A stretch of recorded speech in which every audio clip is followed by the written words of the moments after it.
प्रजा सुखे सुखम राज्ञ प्रजानां च हिते हितम न आत्म प्रियम प्रियम राज्ञ प्रजानां तु प्रियम प्रियम. If you go back into the recent Indian history from 1947, okay, which I would say was the post-colonial era for India, our priority was not building narratives. Our priority was building a nation only. As the slogans go, Roti Kapda Makan. We have seen in the history, leaders, those who ignore the happiness of the people, they lose the legitimacy. So I think it is a very realistic assumption, it's not moralistic. And you rightly suggested out that the leaders are not only the political leaders. Chanakya works on universal principles of strategy and political science. So study, understand, and apply to make this world a better place, because the better place is always created by great spiritual leaders.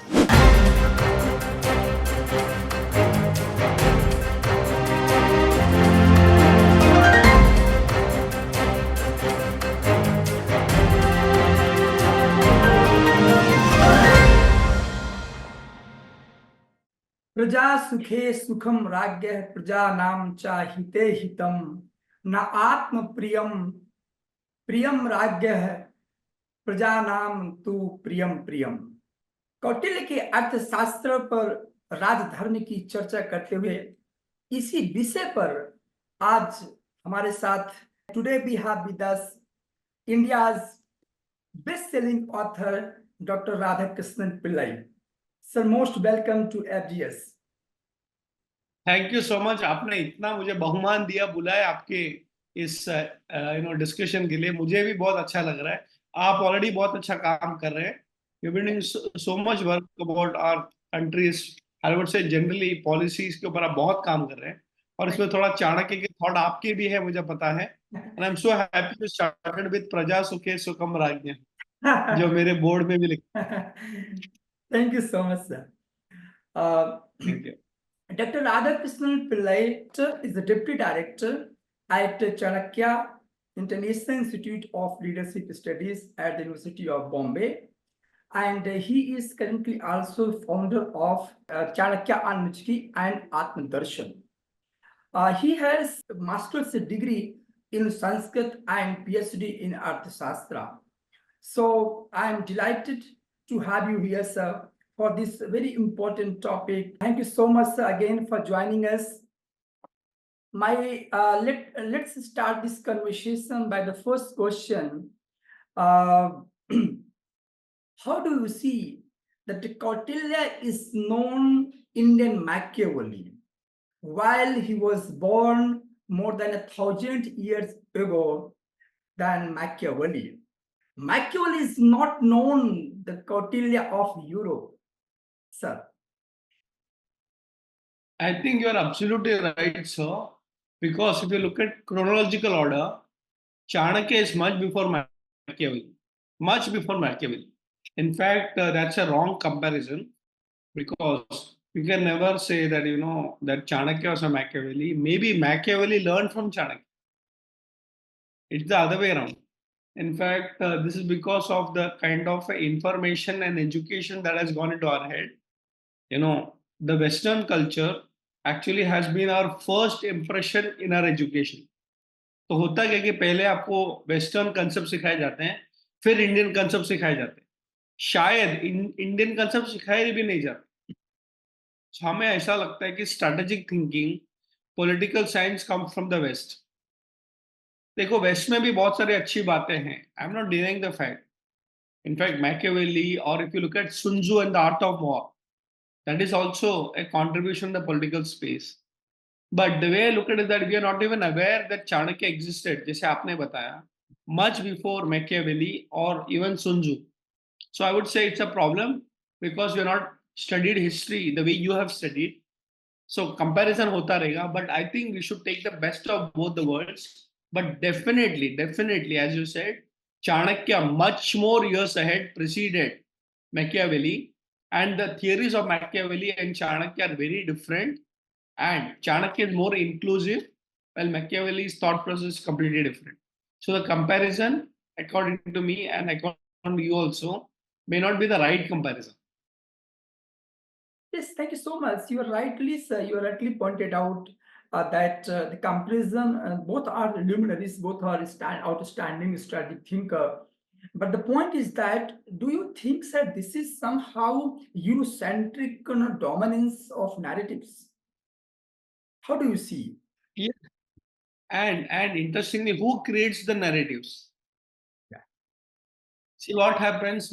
Narratives after a point of time is a perception management issue. And a lot of people start with perception and then it becomes a reality. So I would say 3 points. Okay. Narrative building. First thing, so somebody builds the narratives. Secondly, narratives are perceived. Oh, that may be true, that may be true. And actually it becomes a reality. So I think what we need to go and create a new narrative. So I'm not telling that old narrative is bad, but can we have a parallel narrative? For example, if you look at this same discussion that we are having, like Chanakya and Machiavelli, already the narrative has become a reality till somebody comes and says it's not real. So Chanakya preceded Machiavelli. Can we have a new or a parallel narrative and say, okay, let's do some studies and say, okay, what are the thought process? After a point of time, people say, okay, there's another way of looking at this also. And then you build a new narrative, and the old narratives can be changed also. So you're right. Public narratives. Today, there are a lot of public intellectuals in the media space. Yeah. Be it television, radio, or social media. A lot of public intellectuals come and give their narratives. And let me tell you, narratives are important for a healthy society. Narratives are important. Yeah. We cannot deny narratives because even if you look at the freedom movement in India, okay, then it started with narratives and public intellectuals like Lokamanya Bal Gangadhar Tilak, okay, Mahatma Gandhi, even Subhash Chandra Bose had his own narrative. Now it's very important that as intellectuals, and you are one of them, sir, actually have to do a lot of research, okay, get convinced about certain principles, theories, and make it a public narratives. To answer your question, I still remember when in our Mumbai University, the former president had actually come to give our convocation address, Pranav Mukherjee, whom we call as Pranavda. And many people are not even aware that before he became a politician, he was actually a teacher of political science. Yes. He's a professor turned into a politician. And I still fondly remember him. He was one of the finest professors and one of the finest presidents of India. And he said something very nice in our convocation address at Mumbai University. He said, the classrooms of a university are the only place where you can debate and discuss any topic under the sun. Because narratives actually start in classrooms, schools, colleges, universities, and they become movements. So I am a personal believer in narratives are good. It's not about right or wrong. Yes. But build a narrative, go logically, and then conclude as a principle for the society to be applied and become prosperous. Yes. Our simple point is only that we are not going to make comparison between Machiavelli and Kautilya. Generally, it happens in Indian education system because when we were in PG, post-graduation, and political science, we were just guessed to make comparison between Kautilya and Machiavelli. I think Kautilya is Kautilya, not Machiavelli is Machiavelli.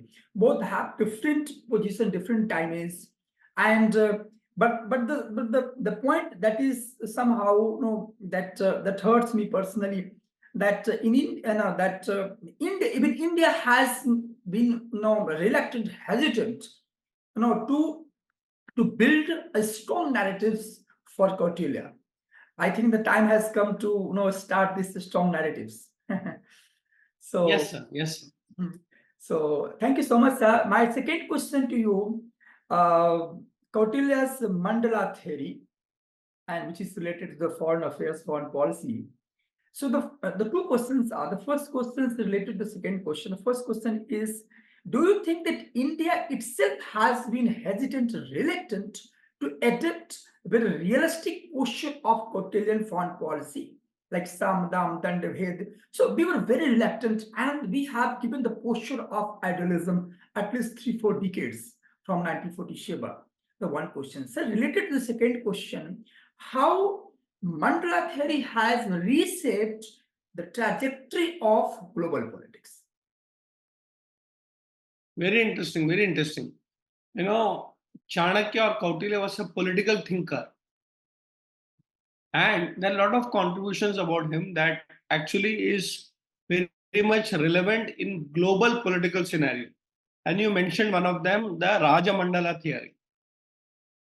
Now, coming back, if you go back into the recent Indian history from 1947, okay, which I would say was the post-colonial era for India, our priority was not building narratives. Our priority was building a nation only.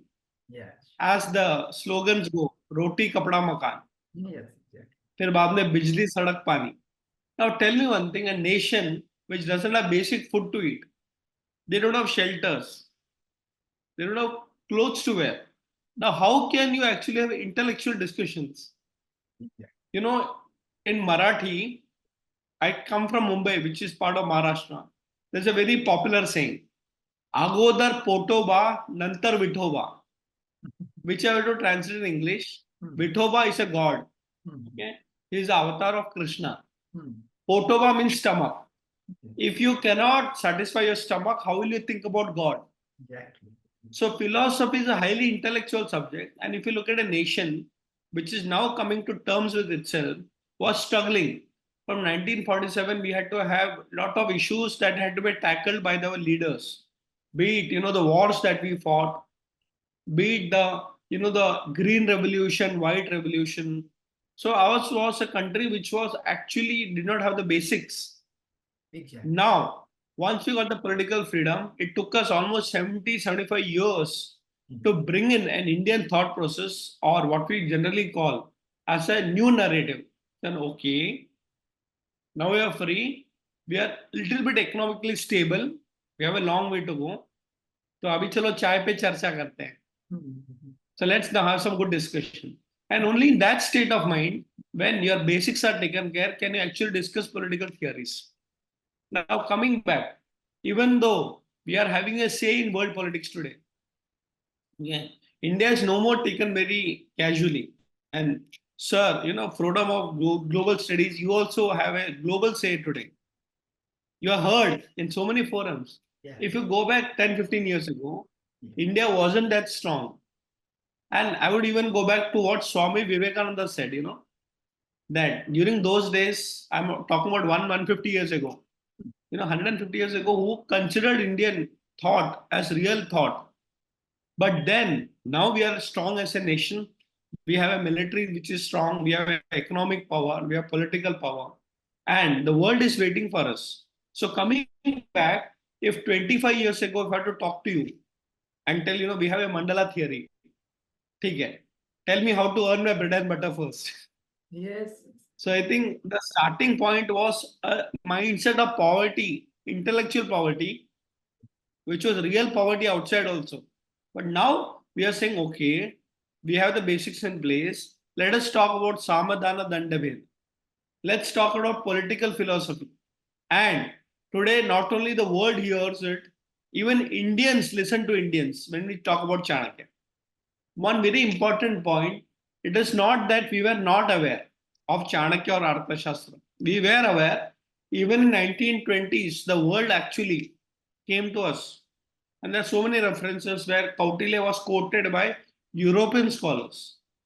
Maybe we did not take ourselves seriously. Till in the last 20 years, there was some movement. And I can tell you one movement that was part of, which I was involved. And that started in Delhi, the place that you come from. IDSA, it's a part of the think tank of the government of India, especially military and foreign policy. Institute of Defense and Strategic Analysis. You know it more than me. They started saying that can we build a global narrative in this particular space? And I remember I was part of that group, and I will give complete credit to Colonel Pradeep Gautam, who said, no, we have a strong point. We have a history of strategic thinking. in external affairs, in military science, and we had organized 3 programs in Delhi, not 1 or 2, 3 programs spread over 3 years. And I still remember at that particular time, Shiva Shankar Menon, who was the very important part of the government of India. He was NSA, National Security Advisor. Yeah. In all the 3 years he came. That is not, some publicity stunt, and he himself had studied. And today, if you look at current NSA, Ajit Doval, they are all fans of Chanakya. But when you look at a national security advisor or an external affairs minister, like Jaishankar today, or Sushma Swaraj then, all of them are aware of Chanakya's contribution in the global space. But as you said, the problem was, we were not heard and we did not have a say. And as I said, the tide has changed. It's time for not only people like us, academicians and scholars, but also students in schools and colleges to come out and say, okay, we have a mandala theory. Please study, let's debate, and bring out new dimensions of Indian strategic thought on a global platform. Exactly, you rightly pointed out that India during the 1940s, 50s, 60s, 70s, we were fighting for basic poverty. And yesterday, day before yesterday, I was in discussion with some investor, and the question was the same, like Machiavelli, in terms of the comparison, Kautilya to Machiavelli. And the question was somehow narratives. So he also responded the same question that let's become superpower economically, because once we will become superpower, first position, second position, so everything will be counted. So this narratives will be changed. So you rightly pointed out that yes, during 70s, 60s, 50s, we were fighting for the basics. But right now we are now in a position to challenge the narratives, kind of narratives, and civil society, on our entrepreneurships in business industry and civil everything, government, they are all in that phase to add the voice for especially for India's voice in terms of the our civilization, our cultural ethos. So I completely agree with you. Now the next question, there is someone because see today we are living in an era of artificial intelligence. Russian President Vladimir Putin stated that those who control AI will control the world. And there is some saying also that those who control data will control the future. So no doubt India is in that phase. We are also in that phase to control AI, to conduct research and innovation and AI, everything. But do you think, is there any relevance when we talk about Samadhan Dandivhed, that means 4 pillars of the warfare, and now today the trajectory of warfare has been changed? How do you think, is there any link, Kautilya's formula, Kautilya's philosophy in this technocratic global order? So today the world is one family. We are all interconnected. So today what's happened in one small town of a country that is very remote is equally known to a country as prosperous as USA or UK or India. So today it's a global world. We cannot tell that, we are living in silos. Especially the internet revolution has made the world one unit. Now coming back, in this world of globalization and interconnectivity, do we have a Chanakya or a Kautilyan theory relevant? You mentioned about Samadhana Danda Veda. Samadhana Veda Danda is not only a military application, it is also applied in corporates, it's applied in academics, because it is directly dealing with human psychology. So political leaders need to understand, they have to understand what is called mass psychology. So today, currently, we have the political elections happening in our country. Now, what is political elections? Samadhana Danda Veda. Again, and Dushman ka Dushman dost, enemies are friend. So you can see a lot of them being applied in this space also.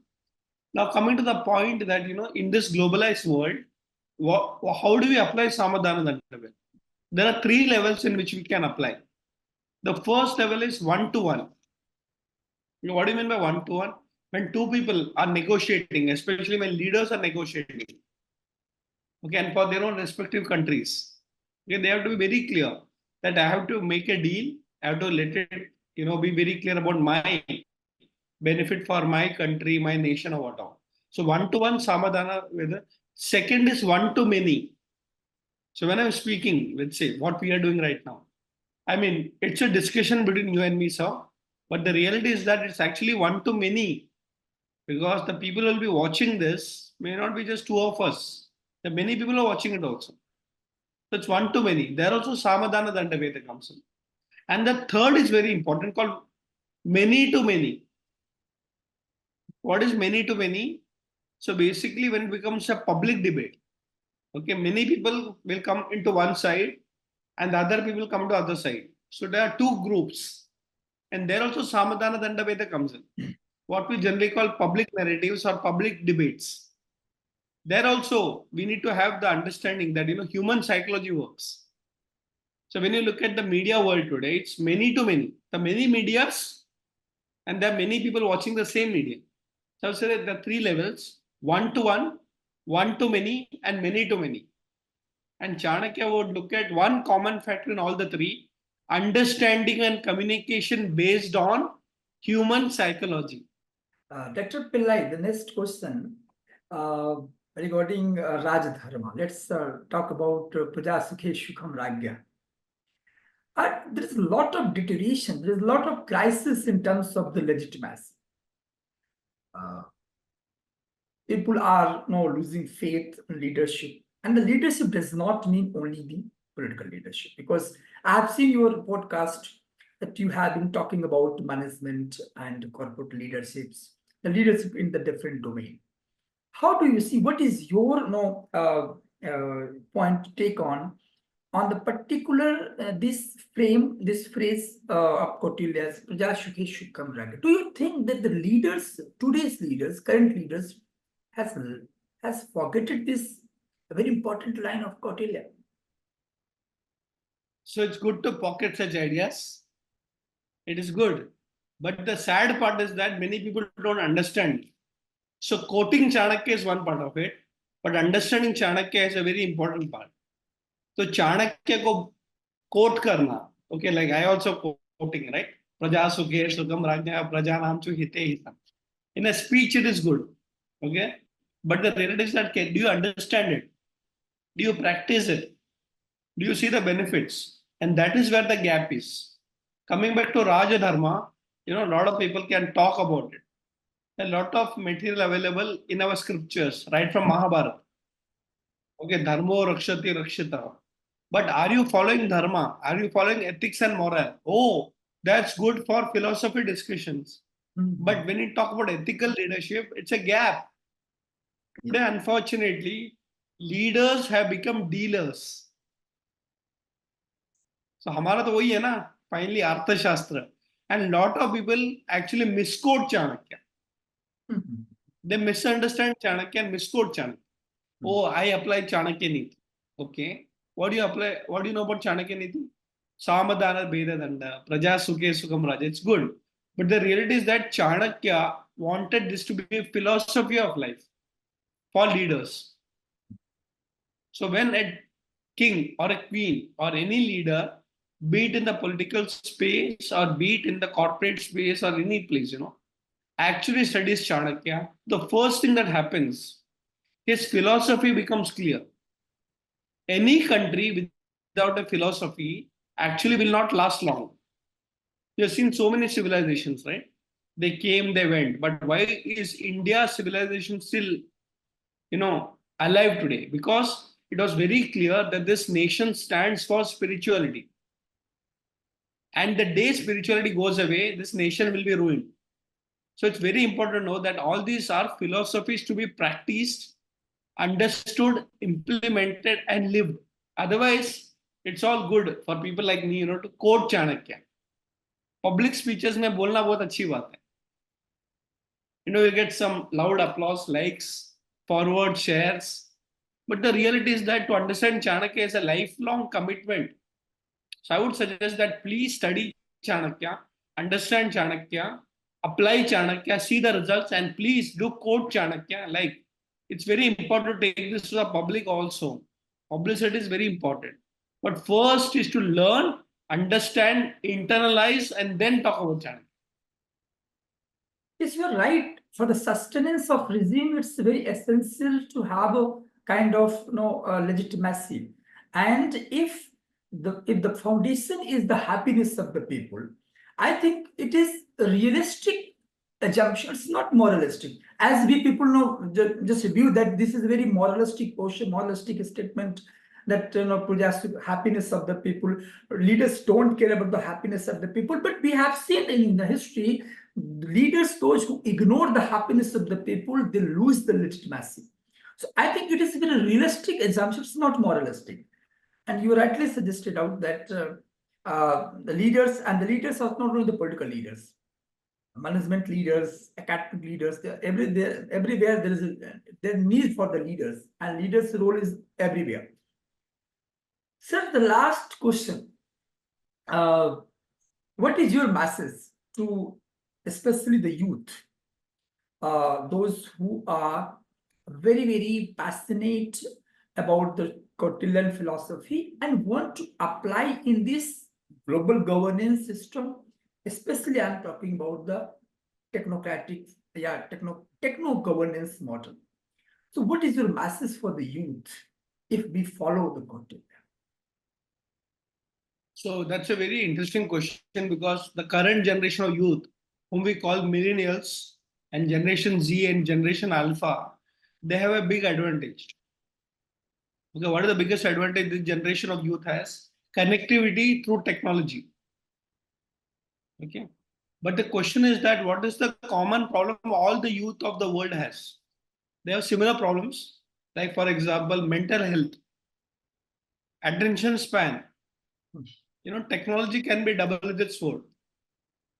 So yes, I would say use technology, but don't get used by technology. Use technology. I think it's good. I can sit on Google and I can get all the information that I want. But my message to the youth is that you should study beyond information. As one of my teachers said, Google search is not research. It is the starting point of research. So, people like you have done fantastic research, written so much, about such subjects on global studies. How many of the youth actually reads it? Maybe we need to study more in the written format and watch podcasts like this also. So my message to the youth is that, you have an advantage of technology, but go back to basics, which is study and research. The last message that I would like to give is that, Chanakya was not popular when I was young. He was popular as a person, but Arthashastra, nobody knew about it. I mean, I was like, a few of us knew about it. So today, Arthashastra is actually a universal book. It may have originated in India, but even Indians can say, okay, anybody can study. I see a lot of study of Arthashastra happening outside India. Like, for example, yoga or Ayurveda. Ayurveda cannot be told that it's an Indian knowledge system alone. I can say it has originated from India. Yoga has originated from India. And today we have an International Yoga Day. So Chanakya, who lived in India, 2004 years ago, who worked in Patliputra, modern day Patna, the book that he wrote has got universal application. So my invitation to all the youth across the world, from Indian culture or non-Indian culture, Chanakya works on universal principles of strategy and political science. So study, understand, and apply to make this world a better place, because the better place is always created by great spiritual leaders. And when I say spiritual leaders, I don't mean working in a spiritual organization. You can be a political leader and still you can be a Raja Rishi. So I think what Chanakya creates is a youth like Chandragupta Maurya, who works for good governance based on spiritual principles. So finally, remember the word.